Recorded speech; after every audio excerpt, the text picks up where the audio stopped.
Namaste everyone and welcome to my channel The Timeless Wisdom. Today we'll discuss about Upvas or fasting, which is practiced in the Navratri festival through the Ayurvedic and health perspective. We'll see how does this fasting help and how is it supposed to be done. Navratri Upvas is one of the most widely practiced fasting rituals in the world. It is a fasting period which is beautifully celebrated as a religious festival. Today we'll talk about the Navratri Vrat and Upvas through the Ayurvedic perspective and how immensely it can enhance both our physical as well as mental health.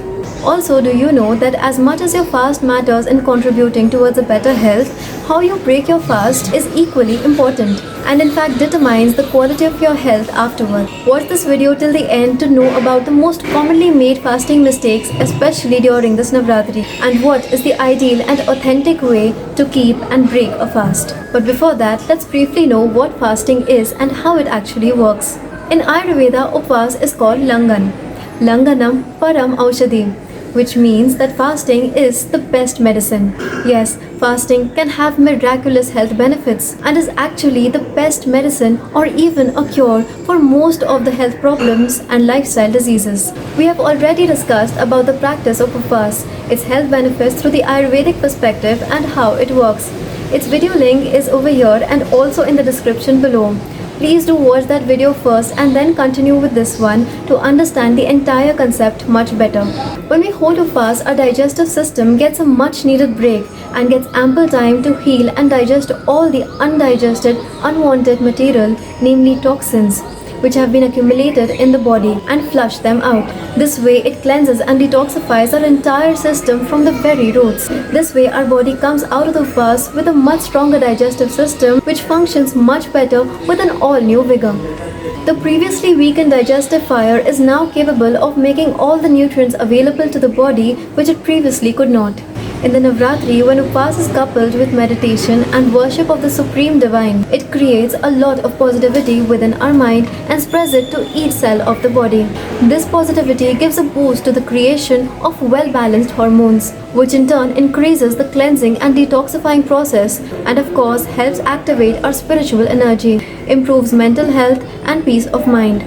Such physical and mental fasting, when done in a proper way, gives all the said benefits and also strengthens our willpower, focus and overall brain function. An example of such a spiritual fasting is this Navratri, when people hold an entire 9-day-long fast, focusing on the worship of Ma Durga, which helps them enhance physical, mental and spiritual health. There are many traditional festivals of our culture which are practiced since ancient times according to the Vedic method. You will notice that most of the practices of such festivals are always in par with Ayurveda and thus are health enhancing. These traditional Vedic practices, which include Upvas and Vrat, are always according to the nature and climate and suggest things which are perfectly needed for the body during that time of the year. Accordingly, you will find many fasts in our culture which happen during the change of seasons.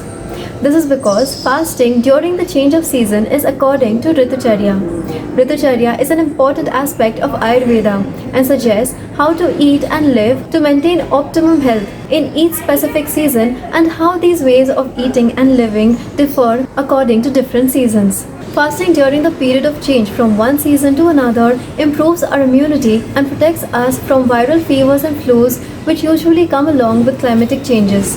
Similarly, this Navratri falls between the transition of rainy season to winters, and the Upvas in these days is an ideal way to maintain health and renew our body for the coming winters. Now let's look into what is the authentic, healthy way to carry out these fasts, and then let's discuss what are the most commonly made mistakes during fasting. There are mainly 5 types of fasting: Nirjal Upvas, Jalpan Upvas, Rasahar, Falahar and intermittent fasting. You can practice any of these depending on your age, health and work schedule. Nirjal and Jalpan Upvas is for those who are very experienced in fasting and meditation as well as are spiritually very active. Rasahar means juice fasting, in which you can have a variety of fruit and vegetable juices of your choice. while falahar means you can have a variety of whole fruits and veggies. Both of these are ideal for someone who is fasting for the first time or is relatively new to the practice. It can also be practiced by children but for fewer days. Also for the ones with a hectic work schedule, this is a perfect fasting plan. A diet of juices supplies the body with glucose and essential nutrients, while the fruits fill our tummy and keep us full for longer. Talking of intermittent fasting, this one can be practiced by everyone.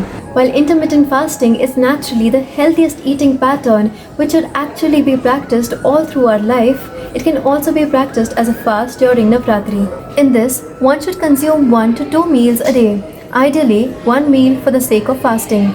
The meals should be had only during the daytime. If you can restrain to eating once in a day, do choose the afternoon time when the sun is at its peak, due to which our digestive fire is also at its best. After the last meal of the day, keep a fasting window of at least 16 hours. Now, while fasting of any kind, there are some key points to remember to avoid side effects and for maximum health benefits. Number 1. The first 2-3 days of Navratri are quite challenging and might cause some agitation and anxiety due to the excessive hunger that we experience. To avoid this, we must try to incorporate meditation to practice self-control and learn to maintain a state of calm. After the first 3 days, our body and mind gets used to the fasting. Number 2. Do not overeat or overconsume the juices. While fasting, we are obviously feeling very hungry and might tend to overeat during a meal. Number 3. Do not eat after sunset. This is because our digestion slows down then. Eating at night is one of the main causes for toxin formation in the body. Number 4. Stay hydrated with enough water, preferably warm or lukewarm water. Number 5. Stay away or totally ditch caffeinated drinks like tea or coffee. You can switch to herbal tea or green tea instead. Number 6.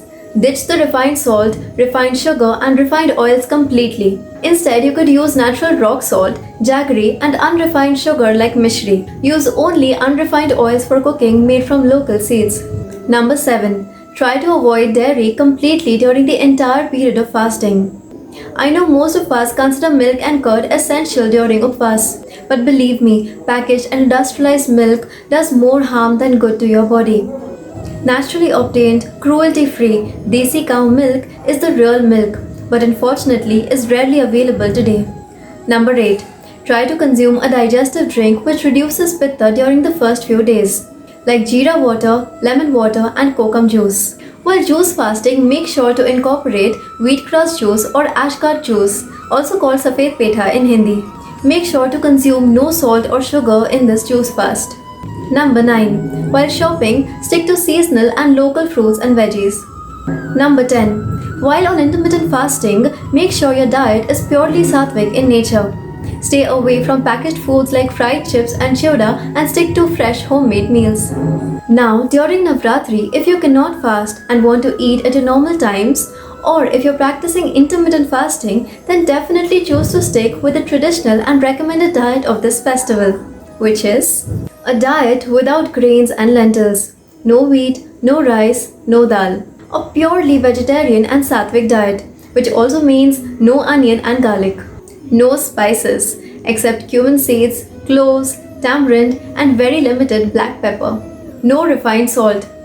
Processed table salt is not at all used during Navratri. In fact, it's mostly recommended to avoid using salt completely, but you can use senda namak or rock salt if you wish. Vegetables such as sweet potatoes, carrots, bindi and raw bananas are used. Onions are not allowed and tomatoes are also avoided. As a cooking medium, only unrefined peanut and coconut oil or desi ghee are used. No refined oils at all. In the Navratris, rotis and breads are made from flours derived from seeds like buckwheat or kuttu, rajgira and singhara. Bagar or sama rice is widely used as an alternative to rice and its flour is used to make rotis. Last but the most important, break your fast wisely. Most of us break our fast the wrong way and end up falling sick. We blame it on the fast when actually it is the effect of breaking our fast the wrong way. There are 2 main points to consider. Number 1, always break your fast before sunset. Number 2, do not have a heavy meal to break your fast. The digestive system is still in a state of rest. The digestive fire needs to be ignited and needs time to get back to normal. especially after a long 9-day fast. The key is to maintain your fasting diet for a few days after your fasting period, while slowly introducing normal foods. Start with simple light foods which are easier to digest, like moong dal khichdi, soup, jowar roti with low oil sabzis. Lastly, let's look at some of the most common mistakes we do while fasting in Navratri. Number 1. Eating fried foods like the famous sabudana vada, banana chips, and potato chips or chuda. Eating such fried foods is fine once in a while, but on regular days, not at all during the fasting period when the body is in a state of healing and detox. Number 2. Having really heavy meals. Number 3. Having too much chai, which is tea plus milk. Number 4. Having fruits or curd at night or after sunset. Number 5. Eating or breaking your fast at night. Number 6. Having too much of a particular food like peanuts or milk. Number 7. Having a wrong combination of foods like milkshake, which is fruit plus milk. It is considered as Viruddha Ahar in Ayurveda. Number 8. Again, the most common mistake. Breaking your fast with a really heavy meal. So, I hope this video was helpful. Do share it with your friends and family so even they can benefit from it. If you have any doubts or suggestions, do let me know in the comments below. Do not forget to like and subscribe and press the bell icon to get notified every time we upload a new video. Till then, take care, stay healthy and stay fit. Jai Hind.